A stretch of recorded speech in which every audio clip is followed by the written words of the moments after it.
Well, let's follow up on these Russian expulsions by Canada and the reason for them with 3 members of Parliament. And the Russians have said they will retaliate. More on that in just a moment. But from the foyer of the House of Commons this evening, we're joined by Matt DeCourcy, the Parliamentary Secretary to the Minister of Foreign Affairs. Aaron O'Toole is the Foreign Affairs critic for the official opposition. And Randall Garrison is the defence critic for the NDP. Good to see you all, gentlemen. Thanks for being here tonight. Mr. DeCourcy, let me start with you. So the statement from the Minister of Foreign Affairs says this in part about the 4 Russian diplomats being expelled. The 4 have been identified as intelligence officers or individuals who have used their diplomatic status to undermine Canada's security or interfere in our democracy. What should Canadians know about what these Russians have been doing? Well, first of all, today's decision by our government and the statement that was issued by Minister Freeland speaks for itself. The decision was taken because the Russian regime continues to demonstrate a complete disregard for the rules-based international order, not the least of which was the incident, the attack with the nervous gas agent on the territory of one of Canada's closest allies on March 4th. Based on that and a number of other aggressive actions taken by the Russian regime, including their incursion on sovereign territory in Eastern Europe, their invasion and illegal annexation of Crimea, destabilizing actions, cyber attacks. The decision was taken by our government to expulse 4 diplomats and deny visa and entry for 3 other diplomats, and that's based... What did they do to interfere in Canada's democracy? Look, there are national security interests that our officials do plenty of research to ensure are in order. We work based on the best advice of our national security agencies and our advisors in concert with our allies, and it's important to note that the United States and the European Union took similar action today. I'm just sort of focused on us here. Did the Russians interfere or try to interfere in the last election in this country? Peter, today's statement speaks for itself. What Canadians can be confident in is that the statement has words in it, Mr. DeCourcy, but it doesn't actually answer that question. We have how is the decision to expel 4 and to deny entry to 3 others? How was that? Why is that decision made today connected to the alleged poisoning of a former Russian spy? What's that got to do with interfering with Canada's democracy, the poisoning of a Russian spy in Great Britain? Again, these decisions are based on the advice of our officials who are always monitoring the situation and who are there to ensure that the national interests of Canadians are upheld. Based on those determinations and a series of aggressive, heinous and despicable acts by the Russian regime, the decision was taken today to level these actions against 7 Russian diplomats. Okay, I'm going to come to you, and I just have one more question, Mr. O'Toole, then I want to get to your reaction. But I want to finish on this, Mr. DeCourcy. Your government, let me try to make this really clear. Your government waited until today to expel the Russians as a show of solidarity for the international outrage over the poisoning of a former Russian spy in Great Britain. And until today, the Canadian government hasn't alleged that Russia is tampering in the Canadian electoral process or with Canada's democracy. But that's what the government's saying today. What's that connection? These are issues of national security, and there are certain confidential parameters around those. Certainly, our Minister of Democratic Institutions is leading on the specific matter of safeguarding our democracy in concert with my cabinet colleagues. I'm not at liberty to disclose the particulars, but I can tell you that these decisions are made on the advice of our tremendous national security officials and in concert with our allies to ensure that our democracy and that our national interests are always upheld. All right. Appreciate Mr. Garrison. Appreciate your patience here. I wanted to just get some questions out of the way here for Mr. DeCourcy on the government side. So, Mr. O'Toole, what do you make of what's happened here, and what do those words mean to you that these diplomats are accused of undermining Canadian democracy or being a threat to Canadian democracy? Well, listen, Peter, in the last few weeks, we can't even get a non-classified briefing as parliamentarians, the same one the journalists got in the Atwell India crisis. So we don't expect the government to give us details specifically on the expulsion and what these people did. Right. But maybe if you're after Mr. Jean about the India trip, you might want to see if you can get some questions into him about Russia. We can. And look, I've had concerns for some time. I wrote to the new committee of parliamentarians for security oversight in January to have them look into the stories of Russian television, RT, actually putting media stories and Russian propaganda on some of our cable channels. And we've been pushing Conservatives for several years to make sure that we're condemning moves by the Putin regime. So here's an irony. You're going to see brief agreement amongst Conservatives and Liberals this week. I support the move and told Minister Freeland we support her move with respect to this diplomatic incident. And it's good to see that they're slowly toughening their language with respect to Russia. The Magnitsky legislation that was passed a few months ago, of course, that was Conservative legislation. So the government is slowly getting a little more realistic when it comes to Russia, and it's clear they have concerns about domestic issues.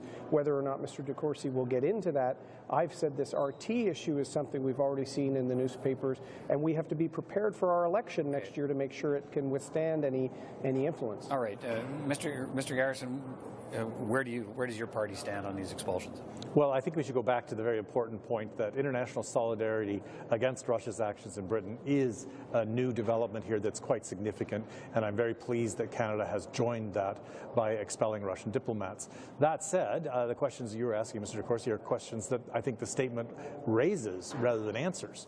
And we've seen, I guess, for a couple of weeks now, where the government wraps itself in national security rather than actually informing Canadians about what the real threats are and what's really going on. So I don't want us to lose sight that Russia needs to send a very strong message from Canada and all of our allies that breaking international treaties, carrying out attacks on civilians in foreign countries is not acceptable, and that there will be consequences if they continue this kind of behavior. But I guess I'm back to the timing, Mr. DeCourcy, and I suppose it's based on the statement. And why the expulsion today? Why weren't these diplomats expelled before if they've been a threat to national security and Canadian democracy? Why today? Peter, first of all, let me reiterate how nice it is to see cross-partisan support for these actions. And we certainly appreciate the unity that both the Conservatives and the NDP have displayed as this government has led on condemning Russian actions ever since we took government. And quite frankly, before that, Magnitsky legislation was presented by a former Liberal parliamentarian, Irwin Cotler, in the last Parliament, and our minister has been active at ensuring that Canada stands firm against aggression perpetrated by the Russian regime. Second of all, both my colleagues here are experienced parliamentarians, and they know full well that matters of national security are not litigated on the floor of the House of Commons or in the foyer of the House of Commons on the evening CPAC show. There are matters that Canadians trust our security officials to deal with to keep them safe. And quite frankly, we have the confidence of those officials, whether in the numerous national security agencies, whether at Global Affairs Canada, as well as working with our allies to ensure that we're safe, that our democracy is safe, and that we can continue to live free in democracy. Mr. O'Toole, how do you get it if you're interested in the answers? And I get it. I've been doing this long enough to know that there's classified information and national security issues. But when you're told by the government that diplomats are being expelled because they have been a threat to national security and Canadian democracy, what do you want to do about that as a parliamentarian?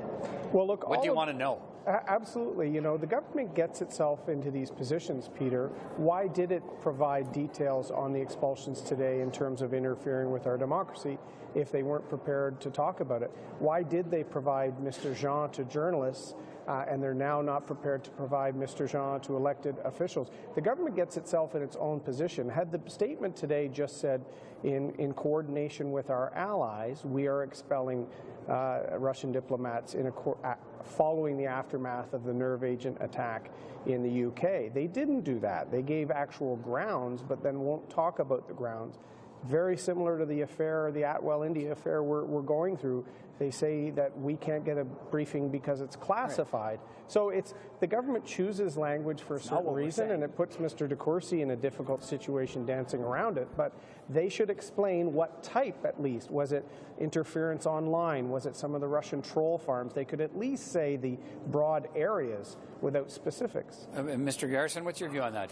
Could we at least, as Canadians, could we be at least get some indication, okay, this is the nature of the threat without, I suppose, but then again, I suppose if you start down the trail of the nature of the threat, you're compelled at every turn to provide more and more information, I guess. But I guess what I would say is if talking about this really was a threat to national security, then that information had no business in a press release, right? So that once the government puts it in, it has acknowledged that knowing about the threat and talking about the threat is actually not a threat to national security, right? So we need more information, and we need to know why they put it in the release. And if not, don't put it in the release. Okay, here's what the Russians had to say in response today. The Canadian government decision is highly deplorable and outrageous by taking for granted the totally baseless British accusations in stark violation of due process ahead of ongoing investigation, if any, of the skeptical case. Canada obediently follows the usual the US-UK designed dangerous confrontational policy. This unfriendly move under false and biased pretext delivers yet another serious blow to Russian-Canadian relations and will be met with resolve and reciprocity. What are we expecting, Mr. DeCourcy? Oh, I'm not going to hypothesize on what the response will be.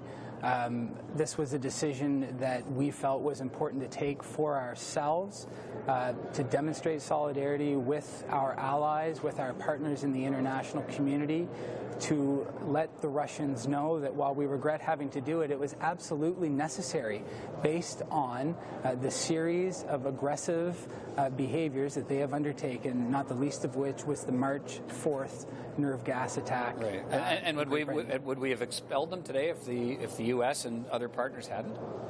Good question. Again, this is both demonstrating solidarity with our allies in the international community and addressing what we believe to be real concerns with threats to our democracy and to the rules-based international order, as was clearly specified in today's release after the decision was made. A quick final comment, Mr. O'Toole and Mr. Garrison. Mr. O'Toole, does it matter what the Russians do now? We've made our case, and there will be reciprocity. There always is. But is that okay?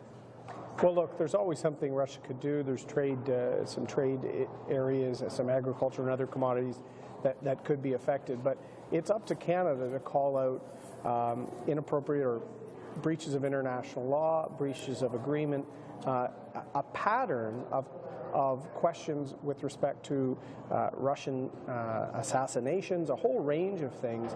It's ironic that the Russian release about us talks about unfriendly moves by Canada and its allies. I can't think of one friendly move by the Putin regime in a decade. So we have to call out people and countries that are destabilizing global peace and security. And right now, one of the worst offenders, if you look at the eastern part of Ukraine, the occupation of Crimea, the nerve agent attack, cyber attacks, that person is Russia, and Canada and our allies have an obligation to call that out. And so when the government does something like this, even though there are some questions raised from the press release, in principle, we support it. Mr. Garrison, final word to you. If the Russians are going to retaliate, so be it. Well, I guess what I would say to that is that Putin has demonstrated he will push the limits of the international system, and that we have to push back as our allies. And if I have any regret today, it's that the Liberal government kind of took away from that importance of the story of the united action by introducing these other issues domestically. And I think they have a responsibility both to respond to Russia, but now that they've done that, to make it clear to Canadians what they're actually talking about in that release. All right, gentlemen, thank you all for your time tonight. I appreciate it. Thank you. Thank you.